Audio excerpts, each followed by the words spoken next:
Thank you. The next item of business is a debate on motion number S4M 06388 in the name of Fiona Hislop on the implications for Scotland of the Royal Charter on the self-regulation of the press. I'm sorry, it's topical questions, isn't it?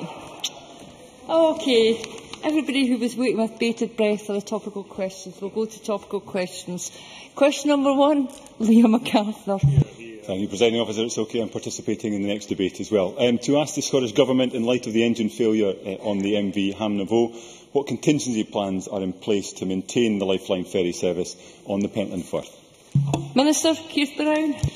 The Scottish Government recently put the contract in place to provide this Lifeline ferry service between Scrabster and Stromness, and we remain firmly committed to the route.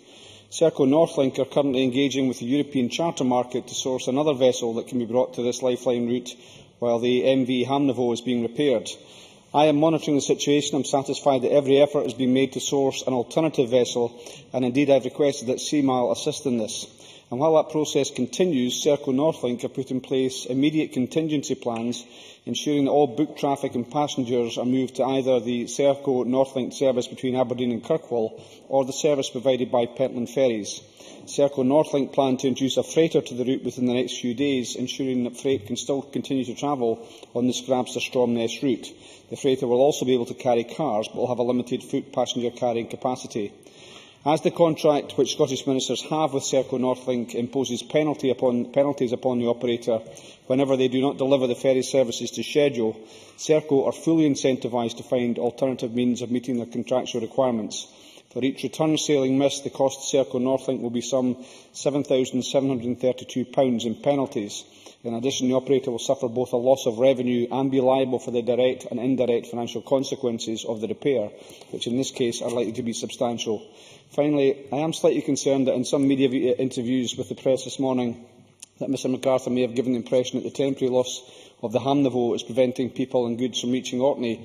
That, as I think he knows, is not the case. With the contingency arrangements now in place, Orkney is very much open for business, although we are seized of the need to make sure we re-provide that lifeline service between Scrabster and Stromness as soon as possible.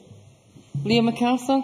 Thank you, Presiding Officer. I think it would be only fair to confirm that I have been contacted by a number of local businesses this morning, confirming that they have had difficulties and indeed had to shift their transport patterns and have lost business in terms of tourism bookings as a result of these problems. But it's now 5 days since the Hamnavoe suffered a major engine failure, 5 days during which my constituents and many local businesses have been left without their lifeline service between Stromness and Scrabster, 5 days where there has been little evidence of an effective contingency plan. With confirmation that Hamnavoe may be out of service for 4 weeks, anger in Orkney at the lack of progress is understandably boiling over. So can the Minister confirm that under Schedule 5 of the contract signed with Serco, commitments were made for ferry replacement and redeployment? Can he advise me what those provisions are, as they have been redacted from the version that appears on the Transport Scotland website? And will the Minister ensure that until a suitable replacement vessel has been found, redeployment of the existing Northlink fleet, including the second freighter he refers to, takes place immediately, so my constituents are provided with the lifeline service specified in the Government's own contract? Minister. I think it's worth remembering that this was a catastrophic failure of a crankshaft, or at least a vibration damper on the starboard side, which was unforeseen, although it will be examined closely to see whether there is a manufacturer's fault, because that's important both to Serco and to ourselves to know this. This vessel, as Liam MacArthur knows, has served the people of Orkney and Caithness for many years, and obviously the fact that it's been catastrophically damaged by this mechanical malfunction has obviously provided some consternation for people, as he rightly says, both in Stromness, in Orkney and in Caithness. The provisions of the contract are that Serco Northlink explicitly has to deal with vessel failure by making sure they respond to an efficient and effective way. They also are obliged to make best use of their existing maritime expertise and industry contacts, not least in relation to making sure they can access a replacement vessel. As I said already, we are continuing to help them with that by providing the expertise of CMAL. There is no complacency here. People are working very hard, first of all, to actually mend the damage, which has been worked on 24 hours a day round the clock to make sure that happens as soon as possible, and also to procure an additional vessel. It's also true to say that contingencies have been put in place to make sure people can travel, as I've mentioned, on Pentland ferries and, if necessary, on the other route provided by Serco Northlink. Liam MacArthur. Can I thank the Minister for that response? I notice his reference to catastrophic engine failure, a terminology that I was reprimanded for using earlier in the week. But I think he's absolutely right in saying that no one could have predicted this engine failure. But the eventuality was clearly envisaged by the Minister's officials when negotiating the contract. And that being the case, like my constituents, I cannot understand why no effective contingency arrangements appear to have been put in place. The Minister set out the financial penalties on Serco for ongoing lack of reliability or delivery of the service, and I certainly welcome that in providing the incentive. Can he perhaps advise me and advise my constituents where there has been a loss to them and their business, whether this is remediable through Serco or by writing directly to the Government? Minister. No, I've outlined the penalties which apply to Serco, but just as was the case under previous administrations, there is no provision for the compensation that I think Liam McArthur is hinting at, although he has separately raised with me whether additional costs have been incurred by his constituents, and I've undertaken to look into that with Serco Northlink. Happy to do that and to get back to the member in due course. But the same arrangements as have always been in place where there has been a loss of service happened previously in relation to the MV Clansman, I think the member may recall. The same provisions will apply then as now. Rob Gibson. Thank you, Presiding Officer. We all agree that normal service on the key Northlink service between Scrabster and Stromness must be quickly normalised. Can the Minister confirm that Serco will be able to modify the roll-on, roll-off facilities at these ports in order that cargo boats can be accommodated and then possibly a passenger and car ferry so that the service can fill in as quickly as possible, as normal as possible, before the Ham Naveau returns?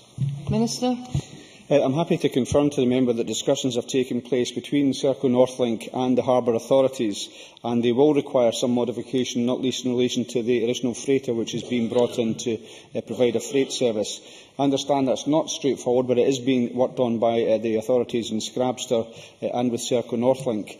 And of course, the procurement of an additional vessel will obviously take into account the particular mooring requirements and other requirements of that vessel to make sure it's suitable for that service, and obviously, if at all possible, without any further modifications being required. Rhoda Grant. And thank you, Presiding Officer.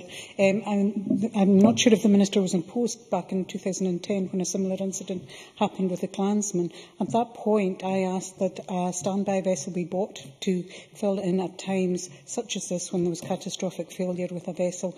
Will he now give some consideration of this? It could be used on a secondary route in between times so that you would have ferry available but paying for itself by completing secondary routes. And I would ask that he now gives this serious consideration. Minister.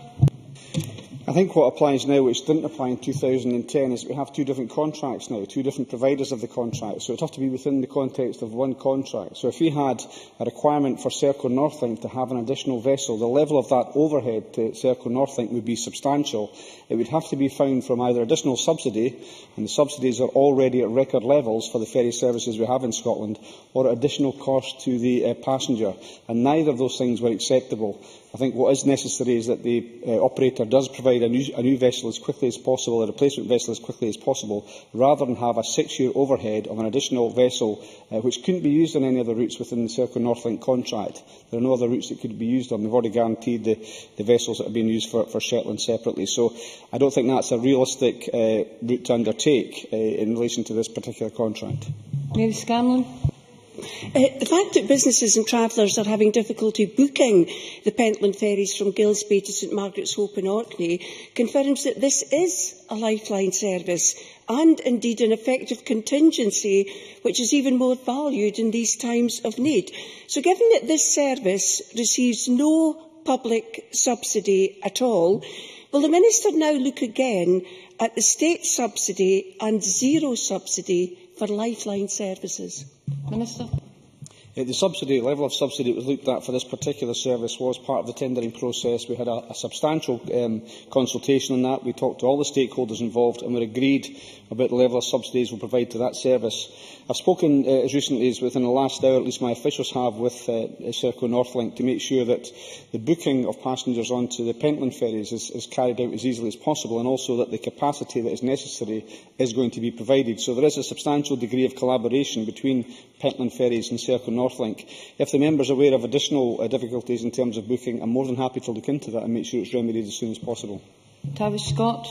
Presiding Officer, would the Minister be able to confirm that the vessel that is being procured to provide the service across the Pentland-Firth will be there for the entire period that the Hamner was out while the crankshaft is being replaced? And would he therefore logically confirm that neither the Rossi or the Chatham will be taken off the Lerwick, Kirkcall, Aberdeen routes during that period? Minister. I have confirmed the latter point that Tavish Scott makes already, that we don't intend to take vessels from the Shetland routes onto this service. That was something that we made clear when we let the contract. Obviously, if you can procure an additional vessel to go in to replace the Ham Navaux in the meantime, the idea would be there until the Ham Navaux comes back on service.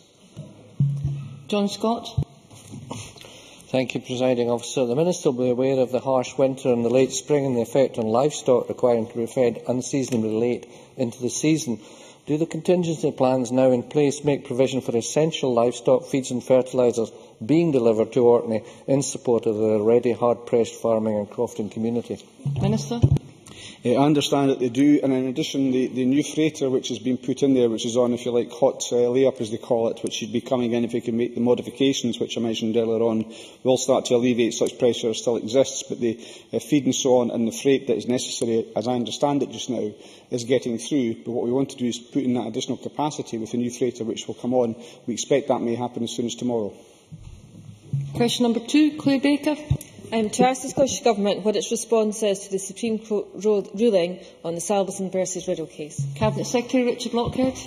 On the 24th of April, the Supreme Court issued a decision in the case of Salvesen v Riddell, which held that Section 7210 of the Agricultural Holding Scotland Act, passed in 2003, is outside legislative competence because it is incompatible with agricultural landlords' rights under Article 1, Protocol 1 of the European Convention of Human Rights. We were, of course, disappointed by the ruling of the Supreme Court in relation to this case. The Court has given us a year to work out how to respond. Agricultural tenancy legislation, as the Chamber is well aware, is highly technical, and the Government will need to consult very carefully with stakeholders and with Parliament, of course, on what steps to take. Claire Baker. I share the Cabinet Secretary's disappointment at the decision and say that Labour will work with the Scottish Government to deliver a workable solution which supports tenant farming in Scotland. And while affected tenant farmers have been in limbo leading to distress and uncertainty, the Cabinet Secretary will be aware of their disappointment at the recent decision. I understand that the Scottish Government asked for a limit on retrospection which hasn't been granted. Can the Cabinet Secretary say how many tenant farmers are affected by this judgment?